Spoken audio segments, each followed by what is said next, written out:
اعوذ باللہ من الشیطان الرجیم بسم اللہ الرحمن الرحیم رب اشرح لی صدری ویسر لی امری واحلل عقدۃ من لسانی یفقہوا قولی۔ فصل صوم، محتسب کے فرائض، یعنی جو احتساب کرے۔ ہم نے محتسب کے آداب مفصل طور پر بیان کر دیے ہیں۔ ان کا خلاصہ یہ 3 صفات ہیں: احتساب کے مواقع اور حدود اور اوقات کا علم ہونا، تاکہ شریعت کی حد پر رک جائے، یعنی کس موقع پہ کرنا ہے، کیا میری لمٹس ہیں، کس ٹائم پہ کرنا ہے، یہ پتہ ہونا چاہیے۔ نمبر 2، پرہیزگاری۔ کبھی آدمی کو کسی چیز کا علم تو ہوتا ہے لیکن کسی وجہ سے اس پر عمل نہیں کرتا۔ نمبر 3، اچھا خلق یعنی اخلاق۔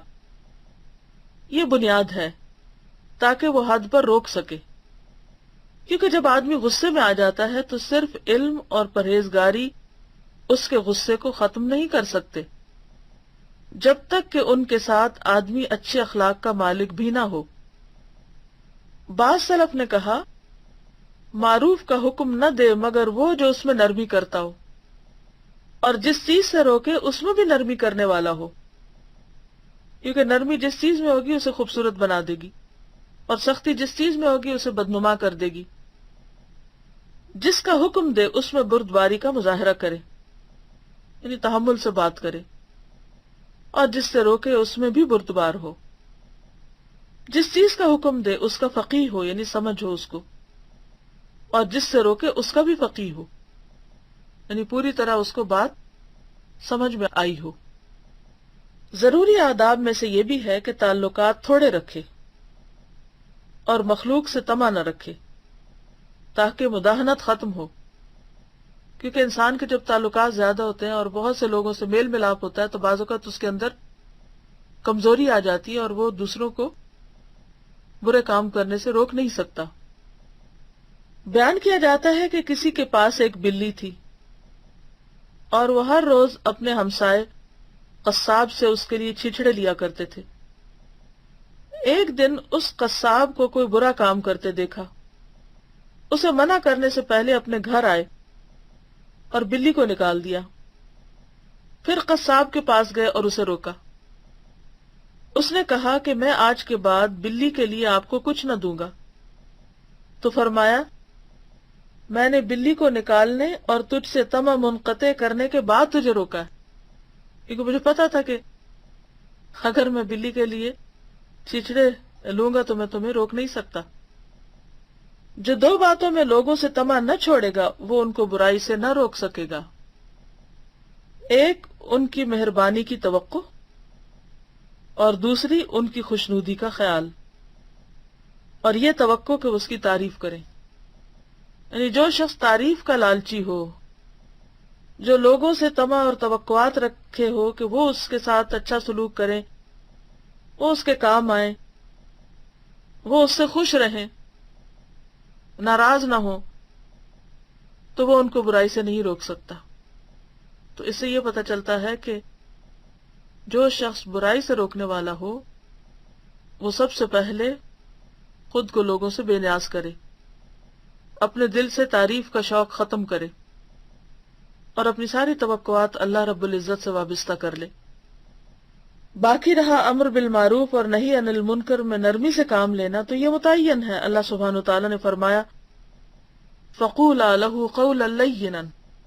موسیٰ اور ہارون علیہ السلام کو جو فرعون کے دربار میں تبلیغ کے لیے بھیجا تو ان دونوں کو حکم دیا کہ تم اس سے نرم بات کرنا۔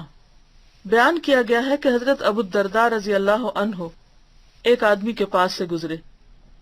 اس نے کوئی گناہ کیا تھا اور لوگ اسے برا بھلا کہہ رہے تھے۔ آپ نے فرمایا، بتاؤ اگر تم اسے کنویں میں گرا ہوا دیکھو تو اسے نکالو گے یا نہیں؟ انہوں نے کہا، کیوں نہیں؟ تو فرمایا، پھر اپنے بھائی کو گالی نہ دو اور اللہ کی تعریف کرو جس نے تم کو اس گناہ سے بچایا۔ لوگوں نے کہا، کیا آپ اسے برا نہیں سمجھتے؟ کہا، میں اس کے اعمال کو برا سمجھتا ہوں، یہ اس کو چھوڑ دے گا تو وہ میرا بھائی ہے، کیونکہ مجھے تو برائی سے نفرت ہے، اس شخص سے نفرت نہیں۔ ایک نوجوان تہمت زمین پر کھینچتے ہوئے گزرا تو سلطہ بن اشیم کے ساتھیوں نے سخت الفاظ سے اس پر گرفت کرنے کا ارادہ کیا، اور یہ محسوس کر کے سلطہ نے کہا تم مجھے اجازت دو، تمہارا یہ کام میں کرتا ہوں۔ پھر نوجوان بھتیجے سے کہا اے میرے بھتیجے، مجھے آپ سے کچھ کام ہے۔ اس نے کہا کیا کام ہے؟ تو کہا میں چاہتا ہوں کہ تم اپنا تہبند ٹخنوں سے اوپر کر لو۔ اس نے کہا ضرور۔ چشم ماں روشن دل ماں شاد، اور اپنا تہبند اوپر اٹھا لیا۔ اب صلہ نے اپنے ساتھیوں سے کہا جو تم کرنا چاہتے تھے کیا یہ طریقہ اس سے بہتر نہیں؟ اگر تم اسے گالی دیتے یا تکلیف پہنچاتے تو وہ بھی جواب میں تم کو گالی دیتا۔ حضرت حسن کو ایک شادی میں بلایا گیا اور آپ کے سامنے چاندی کے پیالے میں حلوہ رکھا گیا۔ آپ نے اس حلوے کو روٹی پر پلٹ لیا اور کھانے لگے۔ ایک آدمی نے کہا یہ خاموشی سے برائی کی روک تھام ہے، یعنی ایک فس کریٹ کرنے کی بجائے انہوں نے وہ کام کیا کہ جس کی انہیں اجازت تھی، اور وہ پیالہ استعمال نہیں کیا۔ اور وہ یہ بھی کر سکتے تھے نا کہ پیالہ میں تو حلوہ ڈالے رکھتے اور کھاتے بھی رہتے اور دینے والے کو کوستے رہتے، جیسے کہ بعض لوگ خود بھی غلط کام کرتے رہتے ہیں لیکن جو سبب بنے اسے برا بھلا بھی کہتے رہتے ہیں۔ تو اس طریقے سے برائیاں کنٹرول نہیں ہو سکتی اور نہ ہی برائیوں سے روکا جا سکتا ہے۔ تو آج کے لیے اتنا ہی کافی ہے۔ جزاکم اللہ خیرا۔ سبحانک اللہم و بحمدک نشہد ان لا الہ الا انت نستغفرک و نتوب الیک۔ السلام علیکم ورحمۃ اللہ وبرکاتہ۔